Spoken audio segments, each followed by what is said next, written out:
सब लोग अपने हाथों को जोड़ लीजिए। पाणिनीय शिरसाणि पाणिनीय शिरसाणि गुणरयण विभूषणं महावीरं गुणरयण विभूषणं महावीरं सम्मत्तरयण निलयं सम्मत्तरयण वैरी समुद्दितनं बुद्धं वैरी समुचितनं पंच परमेश्वरी भगवान की जय। आचार्य श्री नेमीचंद सिद्धांत चक्रवर्ती भगवंत की जय। परम पूज्य आचार्य श्री आदि सागर महाराज की जय। आचार्य श्री महावीर कीर्ति महाराज की जय। आचार्य श्री विमल सागर महाराज की जय। आचार्य श्री तपस्वी सम्राट सन्मति सागर महाराज की जय। आचार्य गुरुवर सुंदर सागर महाराज की जय। अहिंसा में ईश्वर धर्म की जय। जिनवाणी माता की जय। माता जी की जय। हम सब कर्म कांड ग्रंथ को पढ़ने का प्रयास कर रहे हैं। यह ग्रंथ आचार्य नेमीचंद्र सिद्धांत चक्रवर्ती ने चामुंड राय के निमित्त से लिखा। तो अपन थोड़ा सा पहले से एक बार समराइज कर लेते हैं। पूर्व में क्या हुआ है, मंगलाचरण में नेमिनाथ भगवान और महावीर भगवान को नमस्कार किया है और आचार्यों ने बताया है, आचार्य श्री ने, कि प्रकृति समुद्र कीर्तन अधिकार को कहूंगा। तो पहले अधिकार का नाम क्या है, मंगलाचरण निकालिए। प्रकृति समुद्र कीर्तन अधिकार, पहले अधिकार का नाम प्रकृति समुद्र कीर्तन अधिकार। पहले अधिकार का क्या है, नाम, जिसको अपन पढ़ रहे हैं। ठीक है, तो अब इस अधिकार में अपन ने क्या क्या अब तक पढ़ा, इसको थोड़ा सा देख लेते हैं। पहले अपन ने क्या पढ़ा था, पहले प्रकृति किसको कहते हैं, प्रकृतिशील स्वभाव। प्रकृति किसको कहते हैं, जो जिस जीव का स्वभाव है, जैसे अग्नि का उष्णता है, चंदन का शीतलता है, यह क्या है, उसका स्वभाव है। यह तो प्रकृति की बात हो गई। उसके बाद क्या बताया है, उसके बाद यह बताया कि जीव कैसा है, अमूर्तिक है, स्वभाव से अमूर्तिक है। और मूर्त कर्मों से कैसे बंधा, तो अनादि काल से बंधन है और वास्तव में बंधन भी नहीं है। आत्मा के प्रदेशों पर आकर के कर्म मात्र ठहर जाते, चिपकते नहीं। यदि चिपकना मान लेंगे तो कौन सा गुण हो जाएगा, स्पर्श गुण हो जाएगा, जबकि स्पर्श गुण आत्मा में पाया नहीं जाता। ये चीज अपने क्लियर हुई। उसके बाद अब अपन मूल विषय पर आ गए। मूल विषय क्या चल रहा है, कर्म। कर्म किसे कहते हैं, जिसके निमित्त से जीव चतुर्गति में परिभ्रमण करता है, उसको क्या कहते हैं, कर्म। कर्म। तो अब अपन ने सुबह क्या पढ़ा था, कर्म, उसको सीधा कर दीजिए। कर्म एक प्रकार का होता है। सबसे पहले कर्म कितने प्रकार का है, एक प्रकार। उसके बाद फिर कर्म के दो भेद किए। बताइए कौन कौन से दो भेद सुबह किए, द्रव्य कर्म और भाव कर्म। ये कितने भेद हो गए, दो भेद हो गए। द्रव्य कर्म किसको कहते हैं, द्रव्य कर्म का अर्थ है ज्ञानावर्णादि 8 कर्म जो है, उन ज्ञानावर्णादि 8 कर्मों के जो पिंड है उसको क्या कहते हैं, उसको द्रव्य कर्म कहते हैं। और ज्ञानावर्णादि 8 कर्मों के पिंड को द्रव्य कर्म कहते हैं। और उसमें जो शक्ति है, उसमें जो शक्ति है उसको क्या कहते हैं, भाव कर्म। जैसे कि दूध है, दूध में क्या शक्ति है, दूध को पीने से आपका मस्तक कैसा होता है, पुष्ट होता है, शरीर में शक्ति आती है, बल आता है, बुद्धि बढ़ती है। ये सब किसके गुण हैं, दूध की शक्ति है। यदि दूध में शक्ति ना हो तो आप पियो तो क्या हो जाएगा, आपका कुछ भी नहीं हो। विष की क्या शक्ति है, विष को खाने से इंसान का मरण हो जाता है, ये विष की शक्ति है। दोनों प्रकार की शक्ति। इसी प्रकार से कर्म में, शुभ कर्म में तो शक्ति इतनी है कि वह शुभ कर्म आपको अनंत संपदाओं से चक्रवर्ती पद दिला देता है, शुभ कर्म। और अशुभ कर्म में इतनी शक्ति है कि तुम्हें 7वें नरक में फेंक देगा, तुम वहां पड़े रह करके अनंत दुख को उठाओ। तो ये सब कर्म में शक्तियां हैं। तो अपने को यह भी समझना है कि कर्म शक्तिशाली है, लेकिन जीव से शक्तिशाली नहीं। जीव अपनी शक्ति को भूल गया, इसके कारण वह कर्म के अधीन हुआ। यदि अपनी शक्ति को पहचान लेता है तो कर्म को वह हटा सकता है अपने आप से। ठीक है, तो अब यहाँ पर बात चल रही है। अब इसके बाद क्या बताया था? सामान्य कर्म 8 प्रकार का। सुबह का रिवीजन चल रहा है थोड़ा सा, क्योंकि ये मुख्य चीज है, ये इसका मुख्य चीज है। अगर ये चीज आपकी क्लियर नहीं हुई तो आप कर्मकांड पढ़ ही नहीं पाओगे। इसीलिए अब सामान्य से कर्म कितने प्रकार का है? 8 प्रकार का। और 8 प्रकार का कर्म फिर उसके बाद बताया था 148 प्रकार का है। और 148 के बाद बताया था असंख्यात लोक प्रकार। 148 किस प्रकार से है? 8 कर्मों के उत्तर भेद होते जाते, उत्तर भेद हो करके पूरे 148 हो जाते हैं और वो आगे सब समझाएंगे। ठीक है, उसके बाद बताया है असंख्यात लोक प्रकार का कैसा है कि नाना प्रकार के जीव हैं। लोक में कितने प्रकार के जीव हैं? ये गाथा चल रही है, गाथा नंबर 7 नंबर, गाथा नंबर 7 मिली आपको? गाथा नंबर 7 है, उसका अर्थ देखिए उसमें दिया। तो गाथा नंबर जो 7 है उसमें लिखा है कर्म 148 प्रकार का है और असंख्यात लोक प्रकार। असंख्यात लोक प्रकार से मतलब क्या है? अनंत जीव है। अब अनंत जीव में एक एक जीव कितने कितने प्रकार के परिणाम बनाएगा? तो असंख्यात प्रकार के परिणाम बनाता है। असंख्यात प्रकार के परिणाम वो जीव बनाते हैं, ऐसा इसमें वर्णन आया है। तो असंख्यात लोक प्रमाण परिणाम बन जाते हैं, इसलिए उनके कर्म उतने ही कर्म हो जाते हैं। तो अब इसमें अब ये क्या बताया? अब 2 प्रकार की संज्ञा दी। कौन कौन सी? घाती और अघाती, 2 प्रकार की संज्ञा दी। और अब इसमें बताया कि ज्ञान का आवरण करता है वो कौन है? ज्ञानावरण और दर्शनावरण। अब पूरे 8 कर्मों के नाम दिए। 8 नंबर की गाथा में क्या है भाई? घातिया कर्म किया और 8 कर्मों के नाम दिए। ठीक है, उसके बाद है 10 नंबर। अब अपन 10 नंबर गाथा पढ़ेंगे। ठीक है, आप इधर आ जाइए, नहीं तो इसमें देखना हो तो आ गया। ठीक है, तो अब अपन 10 नंबर को पढ़ेंगे। केवल नाणम दंसण मणंत वीर्यं च खय्य सम्मं च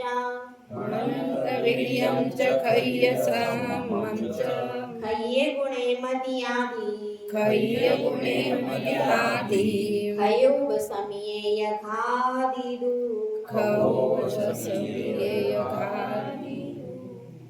इसमें क्या बता रहे हैं? जीव के उन गुणों को कहते हैं जिनको ये कर्म घातते। अभी अपन ने घातिया कर्मों के बारे में पढ़ा ना। अब कौन से गुणों को ये घातिया कर्म घातते, उन गुणों के बारे में बताया। अब केवल ज्ञान, केवल दर्शन। पहले किसको केवल ज्ञान को कौन करता है आवृत? ज्ञानावरण। ठीक है, और उसके बाद बताया केवल दर्शन, इसको कौन आवृत करता है भैया? दर्शनावरण। अनंत वीर्य, इस शक्ति को कौन घातता है? अंतराय। और छायिक सम्यक्त्व और चा शब्द से छायिक चारित्र, मतलब इसमें छायिक सम्यक्त्व जहाँ पर खवीय सम्मम दिया है ना ऊपर खय्य सम्मम, तो उसमें क्या लेना है? छायिक सम्यक्त्व और चा शब्द से छायिक चारित्र भी ले लेना है। चा से क्या लेना है? छायिक चारित्र, ये बताया। चा शब्द से छायिक चारित्र, और 2 चा है इसमें, एक या नीचे, देखो एक ऊपर या चा है, एक नीचे चा है। तो नीचे वाले से क्या लेना है? नीचे चा शब्द से छायिक दानादि इन छायिक गुणों को, मतलब ये कौन घात कर रहा है? मोहनीय कर्म छायिक सम्यक्त्व और छायिक चारित्र इन सबको घात करता है। और छायिक दानादि जो आता है उसमें अंतराय कर्म काम करता है। भोग और वीर्य आदि में विघ्न डालने का काम कौन करता है? अंतराय। तो इन छायिक गुणों को और मति ज्ञान आदि छायोक्षमिक गुणों, क्योंकि देखिए केवल जो उसमें छायिक चीजें हैं वो तो पूरी की पूरी अभी अपनी पूरी ढकी हुई है कि नहीं? ज्ञान आवरण का अपने को थोड़ा बहुत केवल ज्ञान प्रकट हो गया क्या? छायिक जितनी भी हैं चीजें पूरी की पूरी हटती, नष्ट होगा वो आवरण हटेगा तो पूरा हटेगा, नहीं तो बिल्कुल नहीं हटेगा। थोड़ा थोड़ा उसमें नहीं होता। अगर केवल ज्ञानावरण पूरा कर्म क्षय होगा तो फिर केवल ज्ञान प्रकट हो जाए। उसमें ये नहीं कि थोड़ा सा केवल ज्ञान अपने को अभी प्रकट हुआ, ऐसा होता है क्या? नहीं। लेकिन क्षयोक्षमिक ज्ञान में ऐसा होता है। क्षयोक्षमिक में ऐसा होता है कि थोड़ा थोड़ा ज्ञान आपको प्रकट है, किसी को ज्यादा है किसी को कम है, लेकिन छायिक में सबको समान होगा। जितने भी केवली होंगे उन सबको समान केवल ज्ञान होगा। ऐसा नहीं होगा एक केवली को तो थोड़ा सा केवल ज्ञान है, दूसरे को थोड़ा है, ऐसा होता है क्या? लेकिन क्षयोक्षम में अपने को अब जैसे इनको ज्यादा समझ में आ जाती है चीज, आपको कम आती है, ऐसा होता है कि नहीं? तो आप सब में ज्ञान है कि नहीं है? सब में ज्ञान गुण होने के बाद भी किसी को ज्यादा समझ में आता है किसी को कम, लेकिन केवल ज्ञान होने के बाद ऐसा नहीं होता।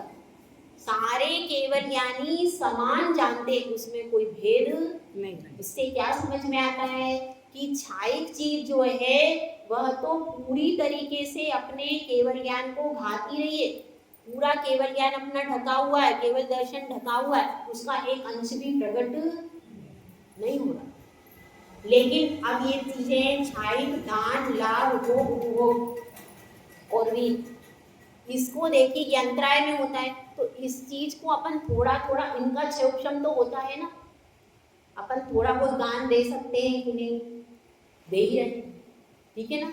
दान अपन देते हैं और भोग उपभोग भी सामग्रियां भोग ही रहे। हाँ उतनी उत्कृष्ट नहीं भोग पा रहे पर कुछ तो हो ही रहा है। और शक्ति भी हर व्यक्ति में अलग अलग प्रकार से शक्ति तो है, किसी का सहनन मजबूत होता है तो वो ज्यादा शक्तिशाली भी हो जाता है, हर कार्य को करने की थोड़ी बहुत शक्ति तो अपन में है। तो ये सब कैसे? ये सब क्षयोक्षम, जिसका जितना क्षयोक्षम है उस हिसाब से उसकी शक्ति है, उसका दान है। कोई बहुत बड़ा करोड़पति है तो वो लाखों करोड़ों का दान, अब जैसे सुमति धाम में उसने दान बहुत शक्ति थी, सब दे दिया। अब अपन लोगों की थोड़ी ना है, आप लोगों की नहीं, अपनी कम है, अपने पास धन कम है, अपने पास शक्ति कम है। कोई पहलवान है तो वो लाखों मतलब करोड़ों को धूल चटा देगा। तो ऐसे समय शरीर की शक्ति है, धन की अपेक्षा से शक्ति है, तो ये सब शक्तियां तो देखी जाती हैं कि नहीं?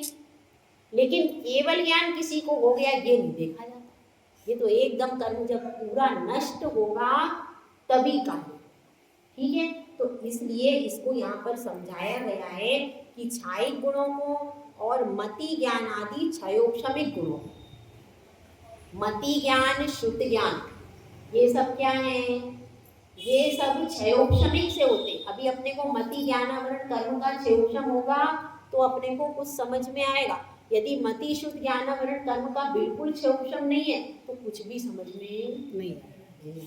तो वो क्षयोक्षम के आधार पे होते हैं और छायिक ज्ञान जो होता है यह केवल ज्ञान के आधार पे होता है। ठीक है, ये समझ में आ गया। अब अपन 11 नंबर की बात करते हैं। कम्मकय मोहवड्य संसारम्मि अनादिजुत्तमि जीवस्य अवट्ठाणम् करेलि आउ हलिवर्णनम्। कम्मकय मोहवड्डी, इसको समझते हैं। सबसे पहले देखिए आउ, नीचे आया है आउ। आउ मतलब क्या है? आयु कर्म। यहाँ पर क्या बता रहे हैं? आयु कर्म की बारे में बता रहे हैं। यहाँ पर तो अपने को बताया था कौन से कर्म को कौन सा घाटता है, और क्षयोक्षम और छायिक की अपेक्षा से समझा दिया। अब यहाँ पर नीचे बता रहे हैं आयु कर्म के बारे में। तो आयु कर्म क्या कार्य करता है? कम्मकय मोहवड्डी, कर्म के द्वारा किए गए और मोह से वृद्धि को प्राप्त। मतलब आयु कर्म भी जो है वह मोह से बढ़ता है। आयु कर्म में मोह कैसा है? प्रधान। क्योंकि प्रधान कौन है? राजा कौन है? तो जितने भी कर्म चलेंगे वो राजा उसमें कैसे रहेगा ही। ऐसा नहीं हो सकता कि आयु कर्म में तो मोह के बिना कार्य कर लेगा, वो तो रहेगा ही, उसके बिना कोई भी कर्म कार्य नहीं करेगा। तो मोह के द्वारा क्या हो जाता है? बढ़ता जाता है आयु कर्म। मोह से वृद्धि को प्राप्त अनादि सहित। और क्या है? अनादि जुत्तमी, यानी अनादि सहित, अनादि काल से आयु कर्म अपने साथ में है। और संसार में अर्थात संसार की 4 गतियों में जीवस अर्थात जीव का अवस्थान करेगी, यानी अवस्थान करता है। जीव को संसार में रखने में निमित्त कौन है? आयु कर्म। अगर आयु कर्म खत्म हो जाए तो सारा खेल संसार में रुकाएगा नहीं, कुछ खत्म नहीं। तो इसलिए से वो जीव 4 गतियों में जीव को रखता है। कौन? आयु कर्म। जैसे उदाहरण दिया, काष्ठ का खोड़ा, एक लकड़ी का खोड़ा होता था पहले, अगर किसी ने देखा हो। पहले कैदियों को क्या करते थे?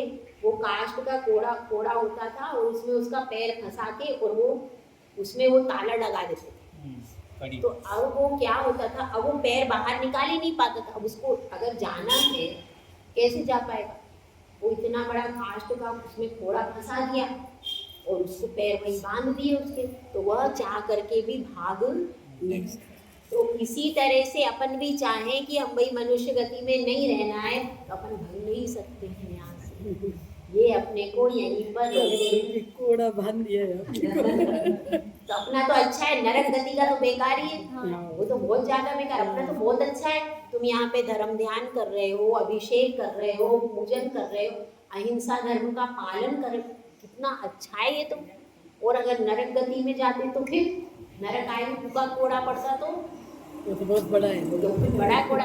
तो यही इसीलिए मनुष्य पर्याय में इतना पुण्य कमा लो कि खोटी गति में जाना, खोटी आयु का बंध न हो। तो उदाहरण क्या दिया? अब इसमें क्या बताया? आयु कर्म मोह से बढ़ता है। हम मोह करते हैं एक दूसरे के प्रति, मुझे अब ऐसा मिल जाए, मेरे को ऐसी आयु मिले।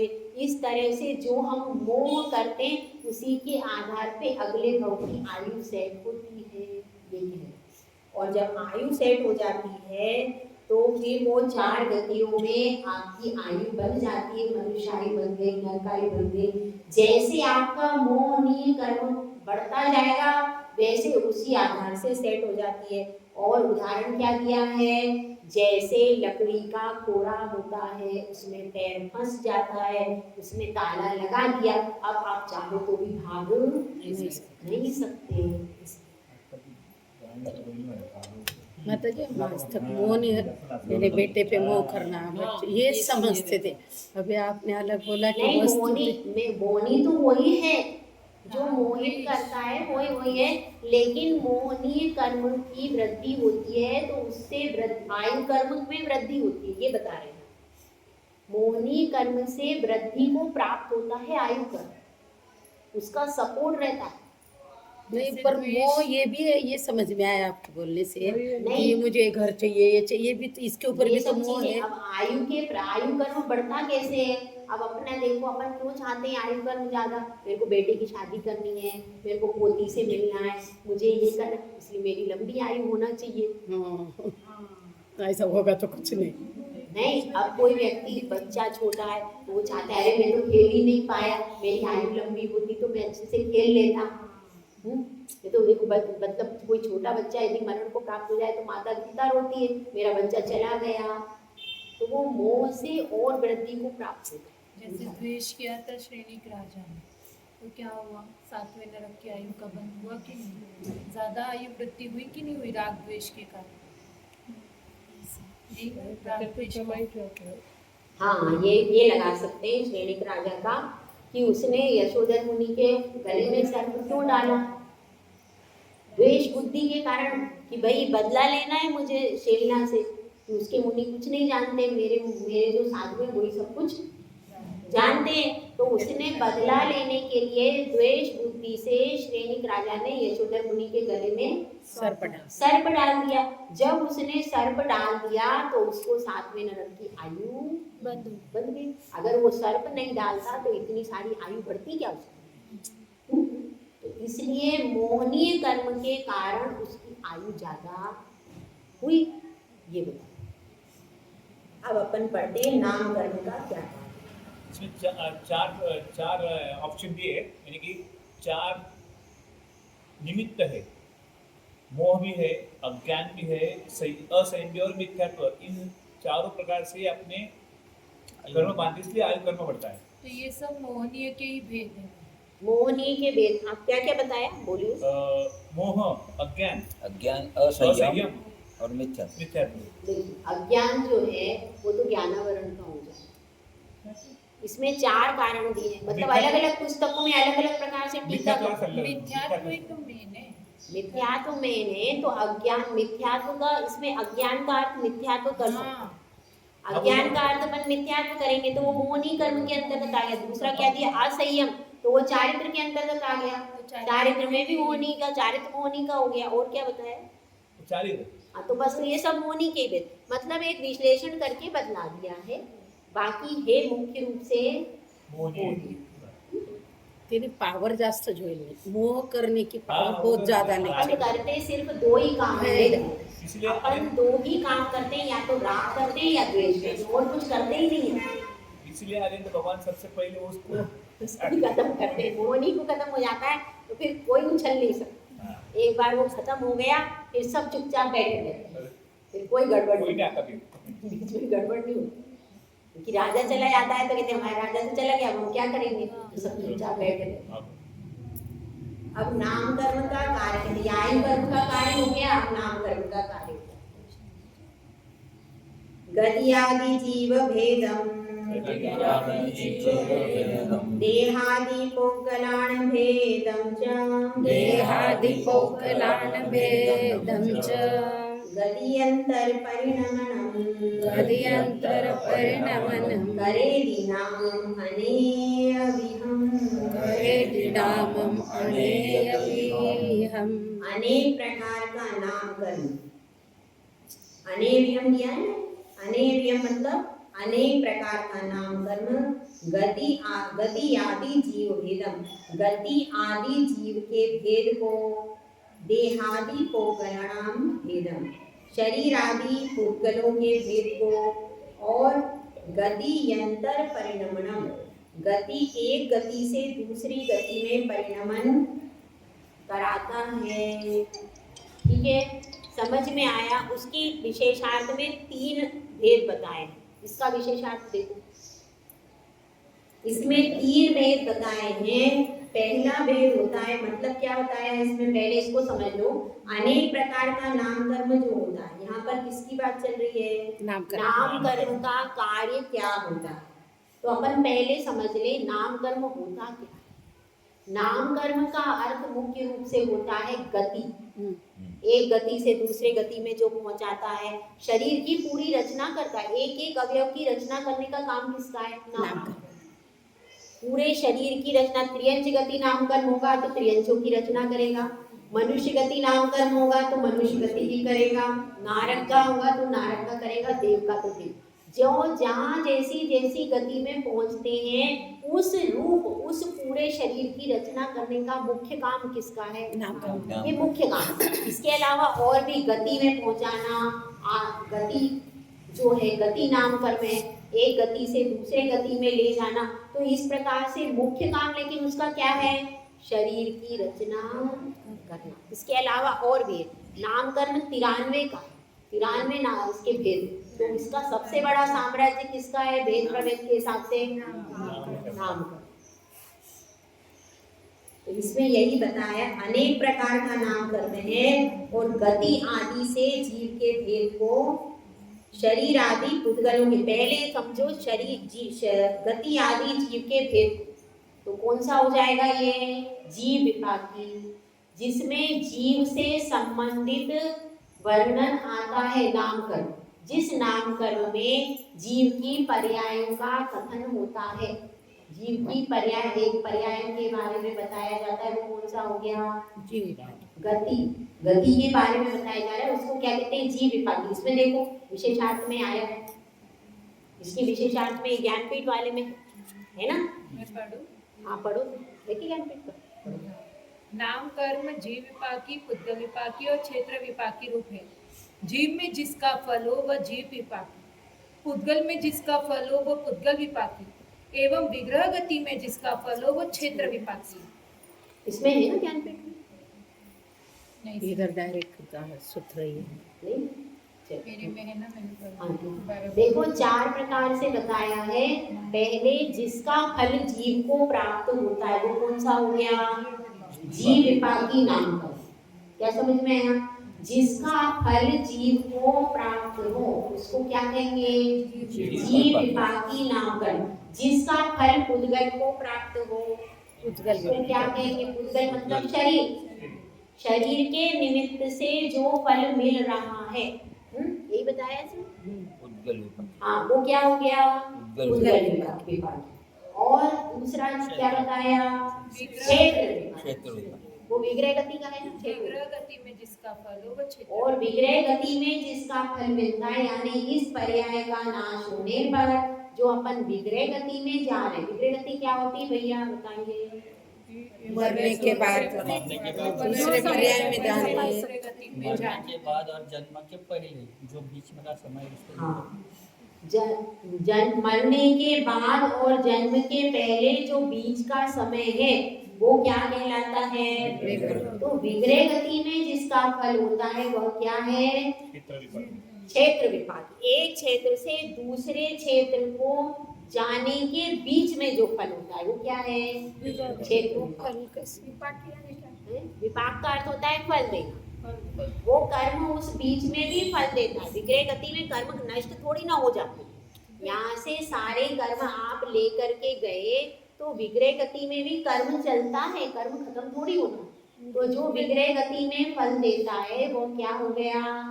क्षेत्र।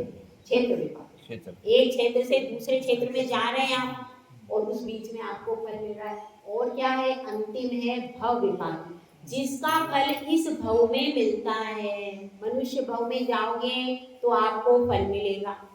अब जैसे किसी ने अशुभ कर्म बांध लिया, अब उस अशुभ कर्म का फल कहाँ मिलेगा? उसको भोगने के लिए जब आप नरक में जाओगे तब आपको उस पूरे अशुभ कर्म का फल मिलेगा। ये क्या है? ये भव विपाक। जिस भव में जिसका फल मिलता, एक भव का, इसमें समझ लेना विग्रह गति में तो एक गति से दूसरे गति में जा रहा है, लेकिन भव में भव के अंदर फल मिलेगा, उसमें बाहर नहीं मिलेगा। जैसे आपने मनुष्य पर्याय में फल मिलना है तो मनुष्य पर्याय में ही मिल जाएगा, वो विग्रह गति में नहीं मिलेगा। ठीक है, तो इस प्रकार से 4 प्रकार का हो गया नामकर्म। कौन कौन सा हो गया? जीव विपाकी, पुद्गल विपाकी, क्षेत्र विपाकी और ये 4 प्रकार का नामकर्म इसमें बताया गया है। ठीक है? माता के विग्रह गति को कैसा फल देता है वो? विग्रह गति में भी फल कर्म तो फल दे रहे हैं ना वो उसको नरक गति, नरक मनुष्य गति से नरक गति में लेके जाना है। तो विग्रह कौन सी हुई? नरक गति वाली। तो वो फल मिलने वाला है ना उसको, एक क्षेत्र से दूसरे क्षेत्र में जाने का। वो एक क्षेत्र में चला जाएगा। पुद्गल विपाकी नो काय क्यों का समझा रही? पुद्गल विपाकी का क्या बताया था? शरीर आदि के निमित्त से मिलता है। जीव को मिलेगा मगर शरीर आदि के निमित्त से मिल रहा, वो क्या है? वो पुद्गल विपाकी। उदाहरण दे रहे अब इसमें आगे सब कुछ ये विषय आपको केवल आउटलाइन बता रहे हैं, आगे पूरा विश्लेषण इसमें आएगा। भव विपाकी और क्षेत्र विपाकी, आगे पूरा विश्लेषण इसमें बताएंगे। इसका आगे इसमें भव विपाकी आया नहीं अभी आएंगे, ये सब चीजें आएंगे, वो बता रहे। ठीक है, अब अपन को समझ में क्या क्या कर्म आ गए? आयु आ गया और नाम कर्म आ गया।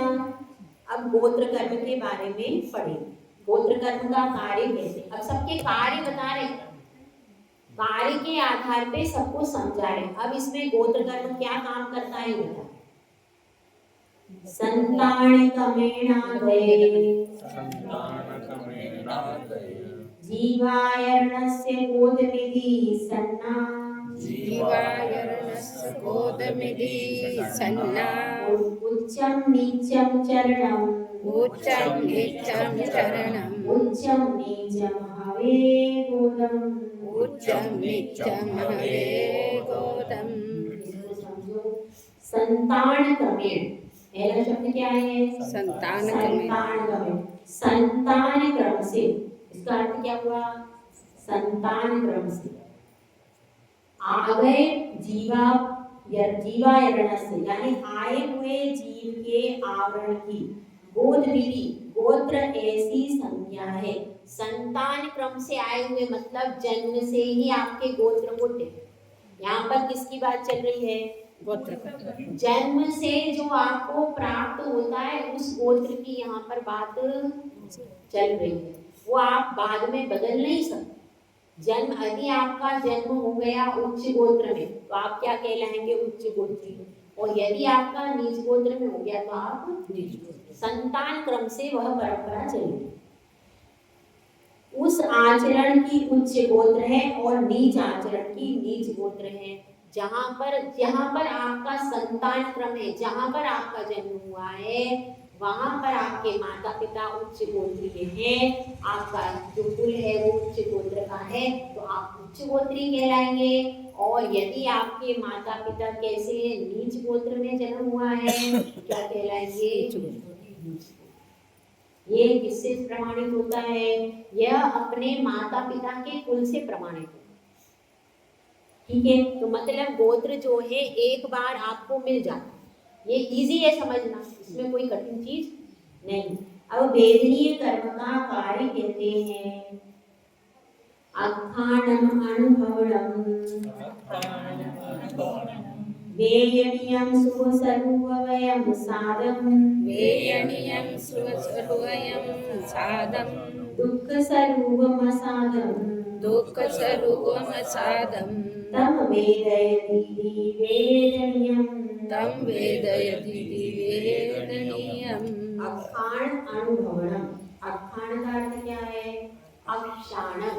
अखाण शब्द है, इसका मूल शब्द बनेगा अक्षाण। अक्ष का अर्थ क्या होता है? इंद्रिय। इंद्रिय अक्ष का अर्थ होता है इंद्रिय और अक्ष का अर्थ आत्मा भी होता है। दोनों होते हैं। तो यहाँ पर इंद्रिय लेना है। तो अक्षाण मतलब इंद्रियों के विषयों का अनुभवन करता है, वह वेदनीय कर्म है। वेदनीय कर्म के द्वारा अपन को पंचेंद्रिय के विषय का अनुभव होता है कि नहीं? सुख दुख होता है। सुख दुख मिलता है कि नहीं? अच्छे भोजन को, रसगुल्ला आदि अच्छे भोजन को अपन करते हैं तो कैसा मिलता है? सुख मिलता है, सुख का अनुभव होता है। और अगर कड़वे, कसेले या खराब खारे भोजन को करते हैं तो दुख का अनुभव होता है। इसी प्रकार से कहीं अपने को चोट लग जाए, कट जाए तो कैसा, फिर उसमें दुख का अनुभव होता है। तो दुख सुख का अनुभव होता है वो किसके निमित्त से होता है? वेदनीय कर्म। वह सुख रूप साता है और दुख रूप असाता। उसे जो अनुभव कराता है वह वेदनीय सुख रूप क्या है? साता हो गया। और दुख रूप क्या कहलाएगा? तो उसको जो अनुभव कराता है उसका नाम क्या है? वेदनीय कर्म है। माता जी दोनों को ही वेद, साता वेदनीय, ऐसा तो साथा में सुख भी लग रहा तो भी उसके पीछे वेदनीय है ही। वेदन का अर्थ क्या है? वेदन का अर्थ वेदना नहीं है। वेदन शब्द का अर्थ है अनुभवन करना। अनुभव का अर्थ है, वेदना शब्द अलग है और वेदन अलग शब्द, दोनों के अर्थ अलग अलग हैं, समझे ना? वेदना का अर्थ है, वेदना का अर्थ है दुख, लेकिन यहाँ पे वेदन का अर्थ वेदना नहीं है। वेदन का अर्थ होता है अनुभव करना। ठीक है, तो वेदनीय मतलब अनुभव करता है। तो अनुभव क्या करता है? सुख दुख और दुख रूप अनुभव को करता है। अब आगे देखते हैं, ये सब समझ में आ गया अब तक का? कोई परेशानी तो नहीं है? ठीक है, अब आगे अपन देखते हैं 15 नंबर की बात।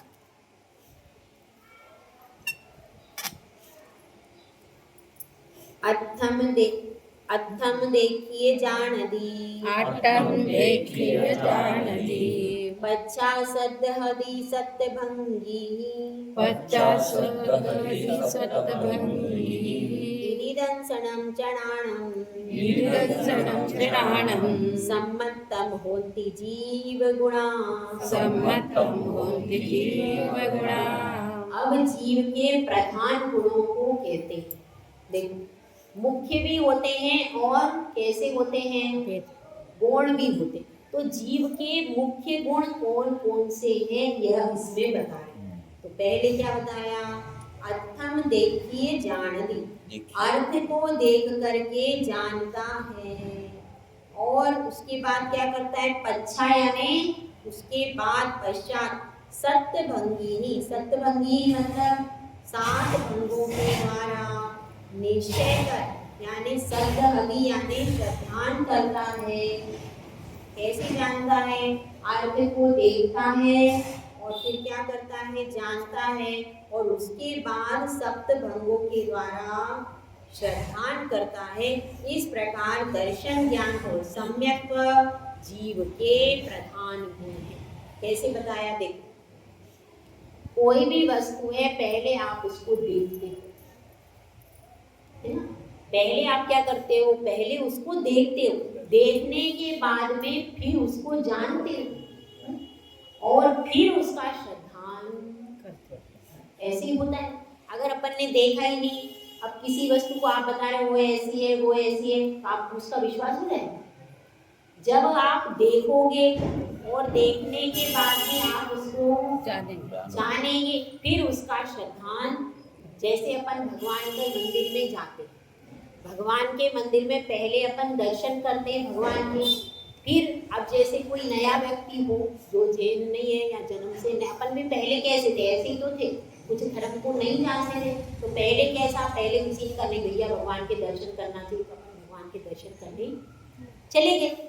अब दर्शन कर लिए, उसके बाद फिर बताया कि अरे ये तो अनंत चतुर्दशी के धनी भगवान है और केवल ज्ञानी है, मोक्ष की प्राप्ति में निमित्त है। जब ये सब अपने को ज्ञान हुआ तो फिर अपने को श्रद्धान हो गया, भैया ये तो सच्चे देवादिदेव हैं।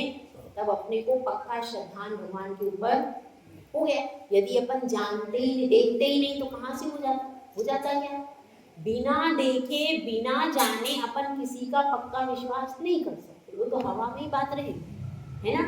तो इसलिए इसमें भी सम्यक दर्शन में पहले व्यक्ति क्या करता है, अर्थ को देखता है, समझता है। अर्थ मतलब क्या है, पदार्थ।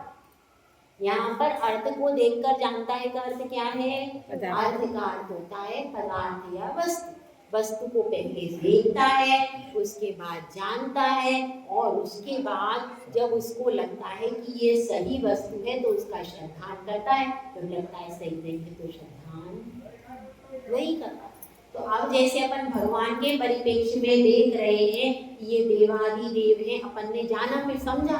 जब अपन ने समझ लिया कि भैया 3 लोक में इनसे अच्छा कोई भी नहीं, तो अपन ने पक्का श्रद्धान कर लिया कि हम तो वितरागी भगवान को ही माना भगवान बनाएंगे। क्या हो गया, ये पक्का श्रद्धा। अब अपन इधर उधर कहीं भी जाएंगे, ये क्या हो गया, ये हो गया पक्का श्रद्धा। तो इसलिए जीव के 3 मुख्य गुण बताए, कौन कौन से, देखना, जानना और श्रद्धा करना। हाँ, तो इसके नाम 3 होता है ना आगे में, दर्शन, ज्ञान और सम्यक। तो ये 3 गुण हैं जीव के। समझ में आ गया? चलो आगे की बात करते हैं। अब उन गुणों के आवरणों के पाठ का क्रम युक्ति पूर्वक है।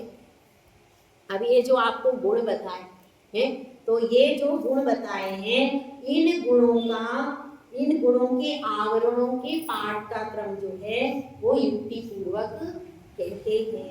3 गुण समझ में आ गए ना, दर्शन, ज्ञान और सम्यक, इनके बारे में बताएंगे।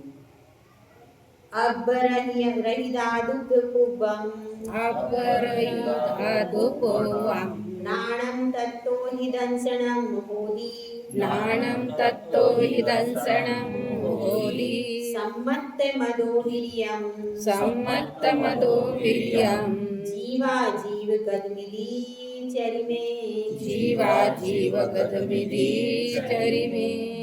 अब इसमें बताया है अभ्रहिदादु यानी पूज्य होने से। अभ्रहिदादु का अर्थ क्या है? पूज्य होने से। और इसकी टीका में ये जो आपकी ज्ञानपीठ है, मतलब कम से कम 2-3 पुस्तकों से मैं कंसल्ट करके पढ़ाती हूँ, तो ये जो ज्ञानपीठ की टीका है इसमें बताया है अल्प अक्षर को पहले रखा जाता है। जितनी भी वस्तुएं हैं उनमें पहले व्याकरण का क्या नियम है? जो अल्प अक्षर का होता है उसको सबसे पहले रखते हैं। जैसे कि अपने घर में छोटा बच्चा है तो अपन उसको सबसे पहले खिला देते हैं, भैया ये ज्यादा उछलेगा, या खिला देंगे या सुला देंगे। क्या करते हैं? छोटे बच्चे को या तो खिला देंगे या सुला देंगे ताकि ये परेशान नहीं। तो इसी तरह से यहाँ भी व्याकरण में कैसे क्रम होगा? यदि क्रम बनाना है तो सबसे पहले किसको रखेंगे? छोटे अक्षर। जिसमें अल्प अक्षर हो उसको पहले रखते हैं। और दूसरा कारण क्या है? पूज्य होगा उसको भी पहले ले। तो अब यहाँ पर क्या रखा? पूज्य होने से ज्ञान को पहले रखा। पूर्वम ज्ञान लिखा है ना। अब रहिदादु यानी पूज्य होने से ज्ञान को पहले रखा। और व्याकरण के नियम के अनुसार अल्पाक्षरी होने से, क्योंकि जितने भी यहाँ पर क्या है गुण है, सबसे छोटा कितना कौन है? ज्ञान। दर्शन में 3 हो गए, आगे के सब बढ़ते बढ़ते 2 अक्षर का कौन है? छोटा है। तो छोटा भी है और पूज्य भी है, क्योंकि देखिए पूज्यता ज्ञान से ही आती है। अगर भगवान के पास केवल ज्ञान नहीं होता, अपन पूछते नहीं पूछते। उनके पास ज्ञान, ऐसे कहते हैं ना, ज्ञान पूज्य है विमल आपका, इसीलिए कहलाते बुद्ध। भुवनत्रय के सुख संवर्धक, अतः तुम्ही शंकर हो शुद्ध। बताइए किसमें?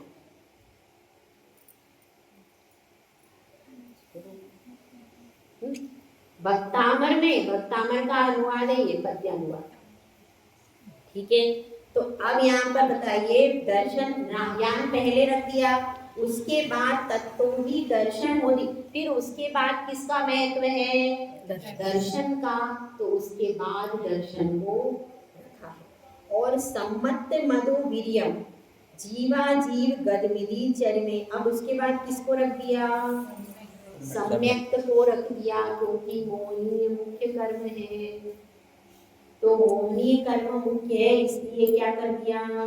उसके पश्चात सम्यक को रखा। और यहाँ पर किसका बता रहे हैं? घातिया कर्मों में, जो घातिया कर्मों का जो वर्गीकरण होता है वो कैसे होता है, किसका बता रहे हैं यहाँ पर? घातिया कर्मों का क्रम ऐसा क्यों है? पहले अपन बोलते हैं ज्ञानावरण, उसके बाद बोलते हैं दर्शनावरण, उसके बाद मोहिनी बोलते हैं, उसके बाद अंतरावरण। ऐसे बोलते हैं कि नहीं? बोलते हैं कि नहीं? तो घातिया कर्मों में ये क्रम क्यों है, इसको यहाँ पर बता रहे। ज्ञानावरणी का बता दिया, ज्ञान पहले हो गया, उसके बाद दर्शन का बता दिया, उसके बाद अपन किसको रखते हैं? मोहिनी। तो उसके बाद सम्यक तो कहाँ है और क्यों सम्यक तो क्यों कहा? क्योंकि सम्यक किसमें पाया जाता है? मोह कर्म नष्ट होने से, मोहनीय कर्म नहीं होने से, क्या बताऊं? मिथ्यात्व के क्षयोक्षम होने से, नष्ट होने से। देखो अब दर्शन, अब जैसे ज्ञानावरणी और दर्शन, ज्ञान और दर्शन प्राप्त होना भी बताया ना। पहले तो देखता है, फिर जानता है, उसके बाद श्रद्धा है। तो श्रद्धान की अपेक्षा से यहाँ पर सम्यक तीसरे नंबर पर रखा है। समझ में आ गया? पहले देखता है तो उसको पहले क्यों नहीं रखा? क्योंकि अल्पाक्षर और पूज्य को पहले रखना पड़ता है, इसलिए ज्ञान को पहले रख दिया, पर उसके बाद तो दर्शन को रखना ही पड़ेगा। उसके बाद दर्शन को रख दिया। अब तीसरे नंबर पे क्या रखेंगे? तो तीसरे नंबर पर उसने जान लिया, देख लिया, तो अब क्या करेगा? श्रद्धान करेगा। तीसरे नंबर सकते, सम्यक तो रखेंगे। अब जीव और अजीव दोनों में पाया जाता है, इसलिए वीर्य को अंत में कहा है। अजीव में भी शक्ति होती है, होती है। अब ये माइक में आवाज आ रही है कि नहीं? आ रही है। इसमें भी शक्ति होती है, ये देखो ये धारण कर लेता है। अजीव भी शक्ति, अभी अणुबम जो बनते हैं वो काय से बनते हैं? नेगेटिव ऊर्जा को ग्रहण करके किसी जीव का घात हो जाता है पूरा। वो कैसे हो जाता है? वो सब मतलब उसमें उद्गल में भी शक्ति, उद्गल में भी शक्ति है, तो इसलिए वीर्य को अंत में कहा शक्ति। और क्या बात है? और देखिए, अंतराय कर्म कोई भी कार्य, कोई भी काम नहीं करता, सिर्फ बीच में आके डिस्टर्ब करता। देखो आप, देखो अब देखिए, नाम कर्म ने पूरा शरीर बना दिया, ठीक है। अब मोहनी कर्म ने परिवार में प्रेम आदि उत्पन्न कर दिया, सब कुछ हो गया। अब उसके बाद अंतराय बीच में आ गया, अब खाने नहीं दे रहा है, पीने नहीं दे रहा। उसने किया कुछ नहीं, मेहनत सारी किसने की? बाकी के कर्मों ने, नाम कर्म ने पूरी मेहनत करके शरीर बनाया, और राग मोहनी कर्म ने चलो प्रेम बना दिया या द्वेष बना दिया, उसने आपस में संबंध बना दिए। अब उसके बाद में जब सारा खेल हो रहा था, तो ये बीच में आ गए साहब, बीच में आ गए। या तो खाने में खाने जा रहे हैं तो खाना भोजन नहीं कर पा रहे, मकान बना रहे हैं तो कारीगर भग रहा है, आ नहीं रहा टाइम से, दुकान पे बैठे हैं तो ग्राहक आ रहा है, बीच में किसी ने रोक लिया। ये सब क्यों हो रहा है? अंतराय। तो अंतराय अंतराय लास्ट में क्यों रखा? इसलिए कि वो करता धरता कुछ नहीं है, बस दो के बीच में घुस जाता।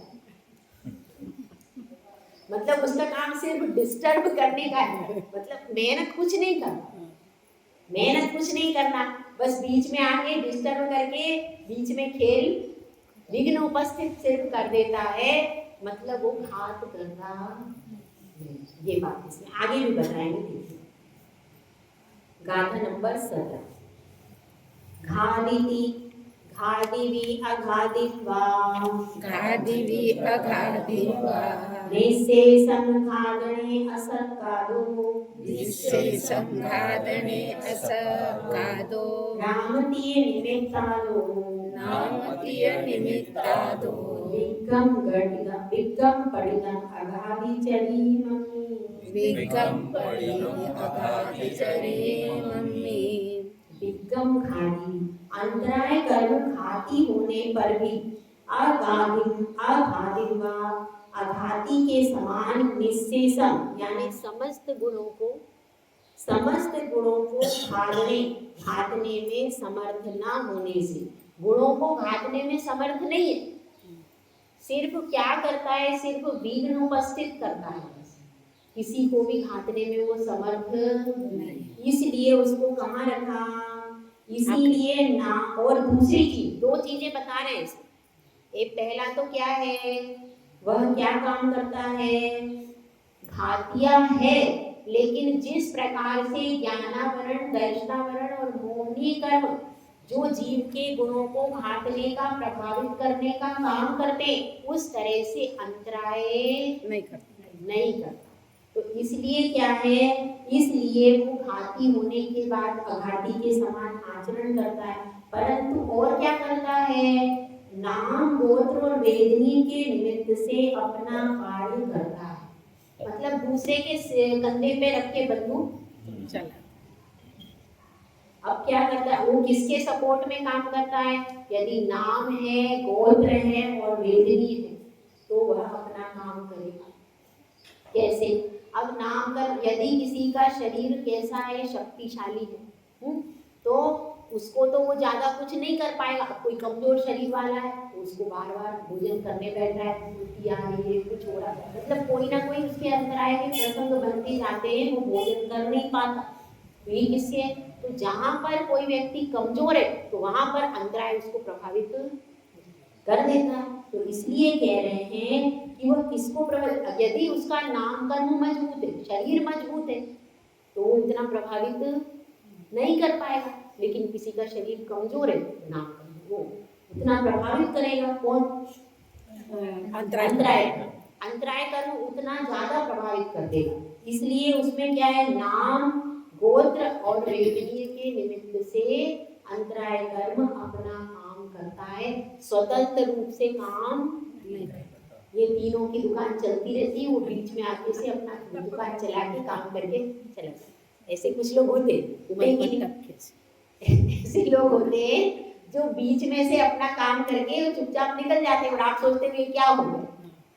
तो ऐसा ही वो रहता है यदि ना, इसलिए उसको कहाँ रखा, इसीलिए अघाती कर्मों के अंत में उसको रखा गया, क्योंकि नाम गोत्र वेदनी उसके बाद में क्यों रखा अंतराय, नाम गोत्र वेदनी और अंतराय क्यों रखा लास्ट में, इसलिए क्योंकि वह इन तीनों के निमित्त से अपना काम करता है, उसका कोई स्वतंत्र से कुछ चीज ही नहीं है उसके पास। ये वो भी तीन रहते और घातिया में घुस गए और उनके बीच में डांस। वो सबके बीच में घुस के और अपना काम करके चला जाता है। बस बीच में विघ्न डाल दिया, अब आप काम करना शुरू किया, अचानक काम हो गया, अचानक पानी आ गया या कुछ ना कुछ ऐसा अपने साथ भी होता है। कोई भी काम अपन बहुत अच्छे से मन से शुरू करते हैं, वो बीच में क्या हो गया, कोई शास्त्र से शुरू किया और बीच में बीमार पड़ गए, वो शास्त्र पूरा ही नहीं हो पाता। पूजा करने के लिए गए, इतने में क्या किया, सूतक आ गया, बैठे रहो नहीं गए, स्नान करने का मन बनाया, क्या हो गया, तो आपको तो सूतक है, सब क्या अंतराय, तबीयत खराब हो गई, ये सब अंतराय कर। तो अंतराय घर में आप दर्शन करने के लिए गए, तो ऐसे कई बार अपने को क्या हो जाता है, बीच में अंतराय ऐसा आ जाता है कि अपना कार्य सिद्ध नहीं होता। तो वह किसके आधार पे करता है, फिर नाम गोत्र और वेदनीय के निमित्त से अंतराय अपना काम करता है। इसके बाद अन्य कर्मों का क्रम कहते हैं। अब कौन कौन से कर्म बचे, आयु नाम गोत्र आदि, तो इनके कर्म इसका क्रम ऐसा क्यों रखा ये बता। आउ बलेन अवठिति, भवस्य इति नाम माउको वन्तु, भवमस्य नीचुच्चम् इति गोदम्नाम भूवन्तु। आयु कर्म के निमित्त से भव की अवस्थिति होती है, यदि इसलिए आयु कर्म पूर्वक नाम कर्म कहा है। आयु होती है तभी नाम कर्म होता है, पहले आयु का डिसीजन होता है, उसके बाद नाम कर्म कार्य होता है। अब जैसे आपकी आयु डिसाइड हुई कि आपको अगले भाव में देवायु में जाना, या सब लोग देवायु में जाना है ना, ऐसी इधर उधर की आयु में कोई मत जाना, अच्छा काम करेगा। तो आपका डिसाइड क्या हो गया, आपको सबको कहाँ जाना है, देवायु में। तो जब देवायु डिसाइड हो गई, तब आप जब यहाँ से मरण करोगे, देवायु कब डिसाइड पहले हो गई ना, यहाँ से मरण करने के पूर्व आपकी देवायु डिसीजन हो गई कि नहीं, हो गई, बन गई। जब आपकी डिसीजन होगी तभी आपका मरण होगा, क्योंकि मरण कब होता है, जब पूर्व की आयु डिसाइड हो जाए, उसके बाद ही मरण पहले हो तैयारी है, आगे की तैयारी पहले होगी, पहले हो जाती है। तो इसी तरह से और जिसका मरण ही नहीं होगा, मरण ही नहीं होगा, अगर अगले भाव की आयु उसने नहीं बांधी, तो इतना जबरदस्त सिस्टम है, उसका मरण ही नहीं हो सकता। अंतिम अंतर मुहूर्त में ही उसकी आयु का बंध हो जाए।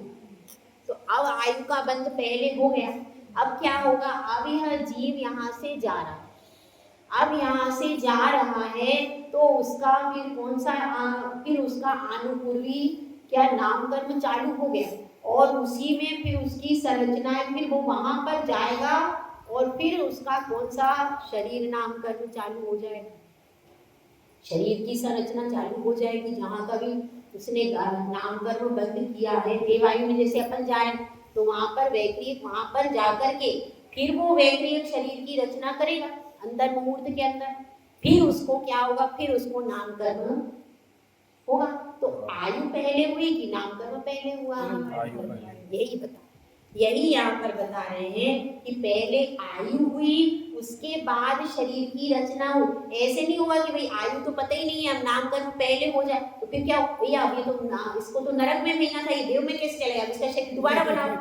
ऐसा नहीं, ऐसा सिस्टम परफेक्ट ऐसा परफेक्ट सिस्टम होता है, ऐसा नहीं होता है भैया इसकी शरीर तो बन गया नरक का, अरे नहीं नहीं इसको तो देवगति में जाना, देवाई बन गई इसकी, चलो चलो अभी चेंज करो अभी। इतने कितना परफेक्ट बहुत सिस्टम। परफेक्ट सिस्टम है कर्म का। ऐसा अपना जैसा नहीं है कि अपन ने अब क्या किया, कभी अपन ने हलवा बनाना था, अब भैया ये हलवा नहीं बन रहा तो अब इसकी बर्फी बना लो, ऐसा कर लेते महिलाएं बहुत करती है। तो ऐसा वहाँ पे टिकटबाजी का काम नहीं है, कर्म वहाँ पर तो पहले सिस्टम से ही काम होगा। पहले आयु बंधेगी तभी आपके प्राण छूटेंगे, अगर आयु बंद नहीं हुआ तो प्राण ही नहीं छूटेंगे। प्राण छूट गए उसके बाद फिर वहाँ पर फिर आप भाई कौन सी डिसाइड हुई है, तो ये देवगति डिसाइड हुई है, देवायु डिसाइड हुई, चलो अब इसको देवगति नाम करके अब इसका शरीर बनेगा नामकर्म का। और फिर तो इस तरह से क्या प्रमाणित हुआ, आयु पहले है नामकर्म देखो। तो आयु कर्म पूर्वक नाम कर्म कहाँ है, अर्थात नाम कर्म के पूर्व आयु कर्म।